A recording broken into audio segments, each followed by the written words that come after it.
Good morning to all students. आज का हमारा टॉपिक है मनी। मनी टॉपिक की आज हम बात करेंगे, जो कि मैक्रो इकोनॉमिक्स का चैप्टर नंबर 4। कौन सा है? मैक्रो इकोनॉमिक्स का चैप्टर नंबर 4। और सबसे पहली चीज हमारे पास आती है, द वर्ड मनी कहां से आया, यानी money word is derived from. तो सबसे पहली चीज हम देखते हैं कि जिस तरह से भारत में हम पैसे की बात करते हैं या धन की बात करते हैं तो हम गॉडेस लक्ष्मी की पूजा करते हैं, यानी यहां पर धन की देवी किसे कहा जाता है? लक्ष्मी जी को। Same to same ancient time में रोम के अंदर, प्राचीन रोम के अंदर गॉडेस मोनेटा और गॉडेस मोनेटो, जो कि रोम की देवी जूनो का दूसरा नाम था। गॉडेस जूनो को मोनेटा या मोनेटो कहा जाता था और उसी से ये वर्ड डिराइव हुआ। मोनेटो या मोनेटा का मीनिंग होता है स्वर्ग की रानी। क्या होता है? यानी क्वीन ऑफ हेवन। तो एक चीज समझ में आती है कि यार स्वर्ग की रानी का मनी से क्या संबंध हुआ। देखो, मनी जिसके पास होती है वो स्वर्ग जैसी सुविधाएं प्राप्त कर सकता है, यानी हर चीज को खरीद सकता है। इसीलिए इसका कनेक्शन इसके साथ किया गया। अब बात आती है, क्या मनी प्राचीन काल से चली आ रही है? हम कहेंगे नहीं। एंशिएंट टाइम में, यानी कि बहुत पहले की अगर हम बात करें तो दुनिया के अंदर मनी कहीं भी नहीं जानी जाती थी। वहां पर सिस्टम जो चलता था उस सिस्टम का नाम था बार्टर सिस्टम। क्या कहते थे हम उसे? Barter system. इसी सिस्टम को हम सीसी इकोनॉमी के नाम से भी जानते थे। यहां पर सी का मतलब कॉमोडिटी से है। बार्टर सिस्टम में एक कॉमोडिटी के बदले दूसरी कॉमोडिटी का एक्सचेंज किया जाता था। तो बार्टर सिस्टम की क्या डेफिनेशन बन सकती है? Barter system is a system in which one commodity is exchanged with another commodity. अब यहां पर अगर ये बार्टर सिस्टम सही ढंग से चल रहा था तो फिर हमें मनी की जरूरत क्यों पड़ी? एक क्वेश्चन हमारे माइंड में आता है। बार्टर सिस्टम तब तक सक्सेस था जब तक लोगों की वांट्स, नीड लिमिटेड थी या चीजें लिमिटेड प्रोड्यूस होती थी। धीरे धीरे सोसाइटी डेवलप्ड होती गई और जैसे जैसे सोसाइटी डेवलप्ड हुई लोगों की वांट्स बढ़ती गई, और जैसे जैसे वांट्स बढ़ती गई बार्टर सिस्टम में कुछ प्रॉब्लम्स क्रिएट हो गई, जिनको हम ड्रॉबैक्स भी कह सकते हैं, यानी problems and drawbacks of barter system. क्या प्रॉब्लम्स थी? 5 टाइप्स की प्रॉब्लम्स और ड्रॉबैक्स जो धीरे धीरे सामने आती गई। सबसे पहली चीज, बार्टर सिस्टम में एक सबसे इंपॉर्टेंट चीज होती है double coincidence of bonds. Double coincidence of bonds का मतलब क्या है? डबल कोइंसिडेंस ऑफ बॉन्ड्स का मतलब है कि जब दो लोग आपस में एक्सचेंज के लिए रेडी हो, यानी कि 2 persons are ready for exchange with each other, that is called double coincidence. और अगर उन दो में से एक भी अगर तैयार नहीं है तो डबल कोइंसिडेंस नहीं मिलेगा, फिर उस व्यक्ति को उससे ढूंढना पड़ेगा जो डबल कोइंसिडेंस के लिए तैयार हो। तो सबसे पहली समस्या यही हो गई, लैक ऑफ डबल कोइंसिडेंस, यानी कि आपको उस व्यक्ति को ढूंढना पड़ता था जो आपके साथ एक्सचेंज के लिए तैयार हो। तो सबसे पहली जो समस्या आई वो क्या थी? Lack of double coincidence. Lack of double coincidence, यानी कि दो व्यक्ति आपस में एक्सचेंज के लिए तैयार हैं तो आपको उस व्यक्ति को ढूंढना पड़ेगा। सेकेंड प्रॉब्लम जो हमारे सामने आ गई थी वो थी लैक ऑफ कॉमन यूनिट, जिसको हम यूनिट ऑफ अकाउंट के नाम से भी जानते हैं। जैसे आज के टाइम में हम कहीं भी कोई भी चीज खरीदने जाते हैं, जैसे दुकान पर ये मार्कर खरीदने गया कोई भी व्यक्ति, उस मार्कर को बेचने वाला व्यक्ति क्या कहेगा?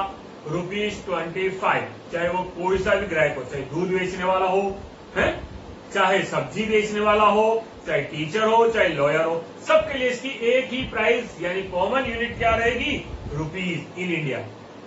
यानी आज के टाइम में हमारे पास कॉमन यूनिट है किसी भी चीज को मेजरमेंट करने के लिए। लेकिन उस टाइम में मेजरमेंट हम कैसे करें? मेजरमेंट के सबके अपने अपने सिस्टम थे, तो वहां एक सबसे बड़ी समस्या थी कि मेजरमेंट की एक कॉमन यूनिट नहीं होती थी। क्यों? क्योंकि आज जैसे अगर बार्टर सिस्टम में मुझे अपनी कोई भी चीज बेचनी है, सपोज मेरे पास एक गाय है और मुझे बेचनी है, हर इंसान उस गाय की प्राइस यानी कि अपनी वैल्यू पर डिसाइड करेगा। कोई कहेगा 20 बोरी गेहूं ले लो, कोई कहेगा बकरियां ले लो, कोई क्या वगैरह वगैरह। तो ये एक सबसे बड़ी समस्या थी, कॉमन यूनिट नहीं थी। तीसरा, क्वांटिटी के बदले आपको क्वांटिटी मिलेगी, तो स्टोरेज, लेक ऑफ स्टोरेज, यानी कि आपके पास जो चीजें हैं आप उसको स्टोर कैसे करोगे, स्टोरेज की समस्या। आपको क्वांटिटी के बदले वापस क्वांटिटी मिल गई, आप अगर उसे स्टोर करते हो तो उसके डिस्ट्रॉय होने की समस्या है? आज के टाइम में हमारे पास एक्स्ट्रा जो भी सरप्लस होता है हम उसे बैंक में रख देते हैं, तो वो एक समस्या थी कि उसको स्टोर कैसे करें। इसी तरह से एक और समस्या आ गई कि आप किसी भी चीज के लिए अपनी ट्रांसफर, मतलब प्रॉब्लम ऑफ ट्रांसफर कह सकते हैं उसको, यानी कि आपकी कोई संपत्ति, कोई भी वेल्थ, एसेट्स कहीं भी एक जगह पर है, आप उसे ट्रांसफर कैसे करोगे, तो ट्रांसफर करने की समस्या। इसी तरह से एक और, फ्यूचर के अंदर जैसे आज हम किसी भी शख्स से कोई भी पेमेंट उधार लेते हैं तो ब्याज सहित वापस देते हैं, लेकिन उस टाइम में वो डिसीजन कैसे होगा। तो ये मिला करके 5 समस्याएं थी। उन 5 समस्याओं में इंपॉर्टेंट ये 3 समस्याएं थी, और इन्हीं समस्याओं के समाधान के लिए सोसाइटी ने मनी जनरेट की। अब बात आती है मनी क्या है। सबसे पहली चीज, मनी कोई भी चीज हो सकती है, कोई भी थिंग, नेचुरल थिंग हो सकती थी, कुछ भी, क्योंकि शुरुआत में नेचुरल थिंग्स को मनी के रूप में काम में लिया जाता था, तो मनी कुछ भी हो सकता था। अब शुरुआत में मनी के रूप में उन लोगों ने नेचुरल थिंग्स को, जो सोसाइटी के द्वारा जनरली एक्सेप्टेड हो, तो एक सबसे बड़ी चीज मनी की डेफिनेशन क्या बन सकती है? Money is a thing which is generally acceptable bye a society for exchange of commodities, यानी मीडियम ऑफ एक्सचेंज, यानी कि वो एक मीडियम ऑफ एक्सचेंज के रूप में काम में लाई जा सके, common unit of account and for storage. ये 3 बातें जहां पर आ गई वो चीज मनी है, यानी हर वो चीज मनी है जो कि सामान्य जनता के द्वारा स्वीकार्य हो और जिसे वो लेन देन के रूप में काम में ला सके, और जो कॉमन यूनिट के रूप में काम में ला सके और स्टोर भी किया जा सके। जैसे हमारे यहाँ पर करेंसी नोट्स, कॉइन्स, ये सब है, तो these are known as money. अब मनी इवोल्यूशन का कैसे करें? तो प्राचीन काल में, यानी कि एंशियंट टाइम में मनी की अगर हम बात करें तो पहले नेचुरल थिंग्स को ही मनी बनाया गया था। जो चीजें नेचुरल होती थी उनको मनी कह देते थे। जैसे अपन जानते हैं कोड़िया, जो भी नेचुरल चीजें होती थी। फिर उसके बाद में कॉइन्स आने लग गए, खास तौर पर मेटल कॉइन्स, जिसमें गोल्ड, सिल्वर, ये इस तरह की चीजें ज्यादा चलती थी। फिर धीरे धीरे अलॉय कॉइन्स आ गए, अलॉय मेटल, फिर इनके कॉइन्स चालू हो गए, अलॉय मेटल के कॉइन्स चालू हो गए। अच्छा, पहले तो सिस्टमेटिक ढंग से गोलाई वोलाई कुछ नहीं होती थी, जो राजा महाराजा अपने कोई सील लगा देते वही मेटल काम में लिया जाता था, वही टुकड़ा अपने आप में कॉइन कहलाता। फिर धीरे धीरे एक सिस्टमेटिक ढंग से ढांचागत आने लग गया, और उसके बाद में हम पेपर मनी पर आ गए, और आज के टाइम में तो हम ई मनी पर भी चलते हैं। तो ये इस तरह से धीरे धीरे धीरे, और आज इन सब में से ये चीजें आज भी चलती प्रचलन में है। चलन के अंदर ये सब है, ये 2 चीजें नहीं है। ज्यादा से ज्यादा चलन में ये चलती है। अलॉय मेटल कॉइन्स चलते हैं, ये सिक्के आज के टाइम में। पेपर मनी सभी जानते हैं, ई मनी यानी हम इलेक्ट्रॉनिक ट्रांसफर्स करते ही हैं। अब हमारी बात करते हैं इंडिया के अंदर मनी की बात करते हैं। सबसे पहली चीज टाइप्स ऑफ मनी की हम बात करते हैं। कौन कौन से टाइप्स ऑफ मनी आज के टाइम में? वैसे तो बहुत सारे टाइप्स है मनी के, लेकिन अकॉर्डिंग टू योर सिलेबस हम 4 टाइप्स की बात करेंगे। सबसे पहली फिएट मनी, फिर नंबर 2 फिड्यूसरी मनी,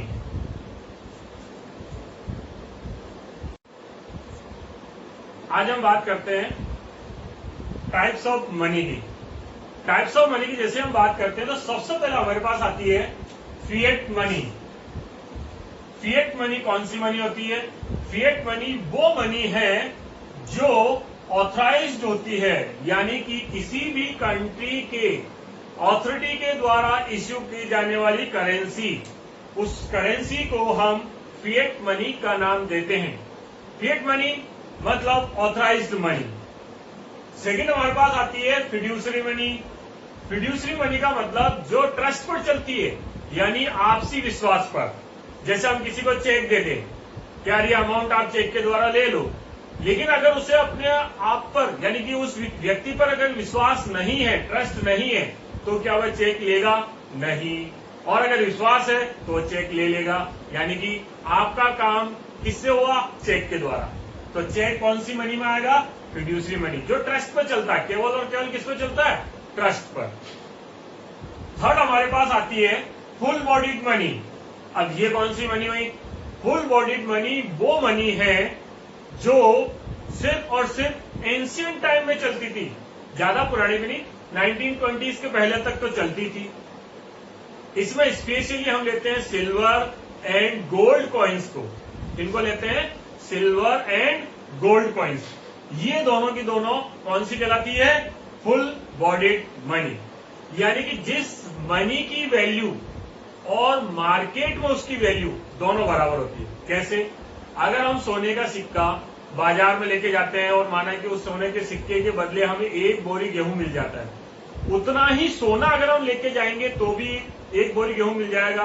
तो उस वैल्यू यानी उस मेटल की वैल्यू और उस कॉइन की मार्केट वैल्यू दोनों बराबर हुई। ऐसी मनी को हम फुल बॉडीड मनी कहते हैं। फुल बॉडीड मनी में जैसे अगर हम मेटल के टुकड़े भी कर दें, जैसे अगर सोने के चांदी का सिक्का ले लें, चांदी के सिक्के के अगर 2 टुकड़े हो गए तो 2 टुकड़ों की वैल्यू भी उतनी रहेगी जितने पूरे सिक्के की वैल्यू है। No change in the value. ये मामला आता है क्रेडिट मनी में, जहां मार्केट वैल्यू तो होती है ज्यादा और एक्चुअल वैल्यू कुछ भी नहीं या बहुत कम। जैसे अभी जो लेटेस्ट में कॉइन्स चलते हैं, करेंसी नोट्स चलते हैं, उनमें क्रेडिट मनी कहते हैं। क्यों? क्योंकि अगर उस कॉइन के टुकड़े हो गए तो उसकी कोई वैल्यू नहीं है, नोट के टुकड़े हो गए तो उसकी कोई वैल्यू नहीं है या वैल्यू कम हो जाएगी। तो उस चीज को हम क्रेडिट मनी के नाम से जानते हैं। अब नेक्स्ट हमारे पास आता है हु सप्लाइज मनी।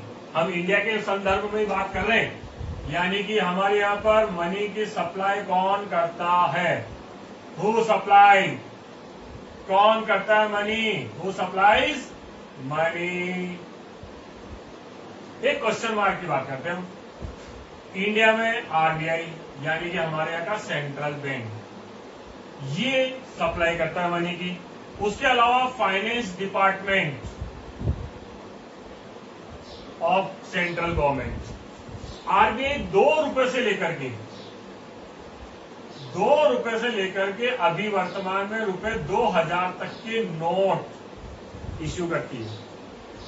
और नोट इश्यू करने के लिए इसके पास एक प्रोसेस होता है जिसको हम नाम देते हैं minimum reserve system.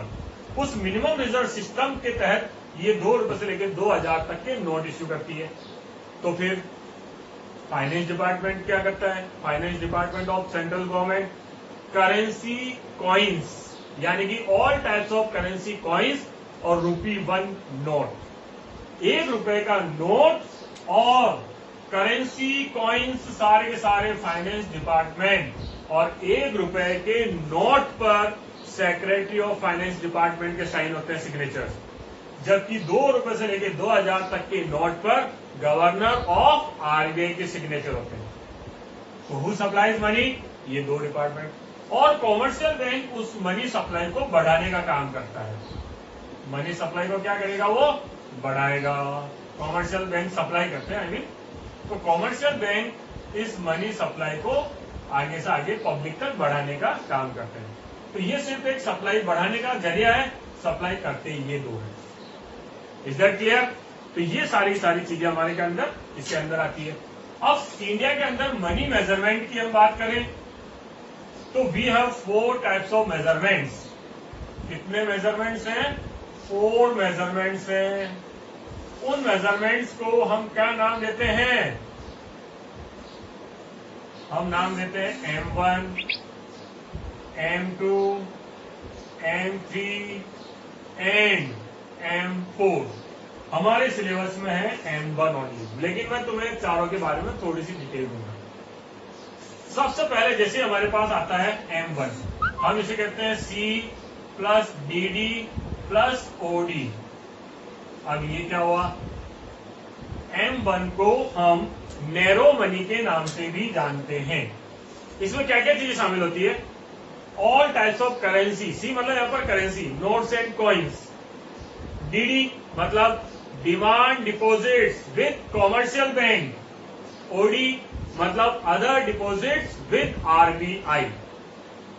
Other deposits with RBI में क्या क्या चीजें शामिल होती है? इसमें 3 चीजें शामिल होती है। जितने भी इंटरनेशनल फाइनेंशियल इंस्टीट्यूशंस होते हैं उन सबकी डिपॉजिट्स, नेशनल फाइनेंशियल इंस्टीट्यूशंस होते हैं उनकी डिपॉजिट्स, और अदर कंट्री के सेंट्रल बैंक्स होते हैं उनकी डिपॉजिट्स। ये 3 डिपॉजिट्स शामिल होकर के बनती है other deposits with RBI। Demand deposits, demand deposits का मतलब वो डिपॉजिट्स जिन्हें हम कभी भी निकाल सकते हैं। इसमें 2 टाइप के अकाउंट शामिल होते हैं, पहला करंट अकाउंट और दूसरा सेविंग अकाउंट। यानी करंट अकाउंट और सेविंग अकाउंट को हम demand deposits with commercial bank में शामिल करते हैं। और करेंसी विद जनरल पब्लिक, यानी हमारे हाथों में हमारे पास जो करेंसी नोट्स और कॉइन्स है वो, इन तीनों का प्लस M1 कहलाता है। फिर दूसरा आता है M2। M2 में M1 तो है ही, यानी ये तीनों चीजें हैं, इसमें शामिल कर लेते हैं savings with post office,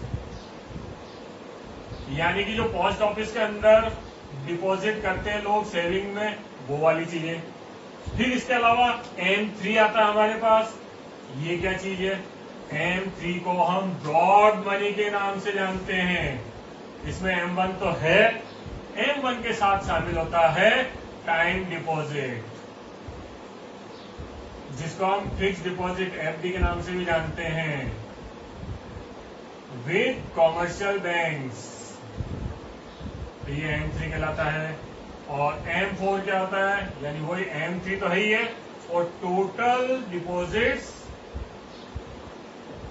with post office, यानी पोस्ट ऑफिस के साथ जितनी भी टाइप की डिपॉजिट्स हैं वो सब इसमें शामिल हो जाती है। आज के टाइम में इसकी कोई ज्यादा अहमियत नहीं है। तो ये सारे के सारे मनी के मेन कुछ टॉपिक्स हैं जिनके बारे में हमने बात की थी। अब इस वीडियो को ढंग से देखें, समझें और सब्सक्राइब करके शेयर भी करें।